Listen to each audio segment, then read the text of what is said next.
Friends, আজকে আমি ডিম ছাড়া কেক কীভাবে বানালাম সেটা তোমাদেরকে শেয়ার করলাম।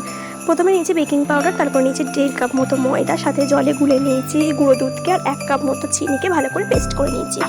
1/2 কাপ মতো সাদা তেল নিয়েছি, তাতে চিনি যে গুঁড়োটা সেটা আমি ভালো করে দিয়ে 10 মিনিট মতো নেড়ে নেব। এবং নেড়ে নেওয়ার পর ওতে আমি দিয়ে দেবো ময়দাটা, 1.5 কাপ মতো যে ময়দাটা নিয়েছিলাম সেই ময়দাটা পুরোটা দিয়ে দেবো। আর তার সাথে দিয়ে দেবো চামচ মতো বেকিং সোডা দিয়ে দিলাম। তারপর দিয়ে দেবো বেকিং পাউডার পরিমাণ মতো, এবং এই তিনটি মিক্সচার ভালো করে আমরা মিক্স করে নেব। দুধ দিয়ে এবারে আমরা ভালো করে সেই মিক্সচারটা একটা ব্যাটার তৈরি করব। এবং এই ব্যাটারটা আস্তে আস্তে আমরা দুধ দিয়ে ব্যাটারটা তৈরি করব, একেবারে আমরা দুধটা দিয়ে দেবো না। এরপর একটা বাটিতে আমরা তেলটাকে ভালো করে চারিদিকে লাগিয়ে নিয়ে ওই ব্যাটারটা পুরোটা দিয়ে দিলাম। এরপর কাজু কিশমিশ চাইলে আপনারা ফ্রুটস দিয়েও সাজাতে পারেন। এরপর আমরা সেট করার জন্য 10 মিনিট পর্যন্ত সেটাকে রেখে দিলাম। এরপর লো ফ্লেমে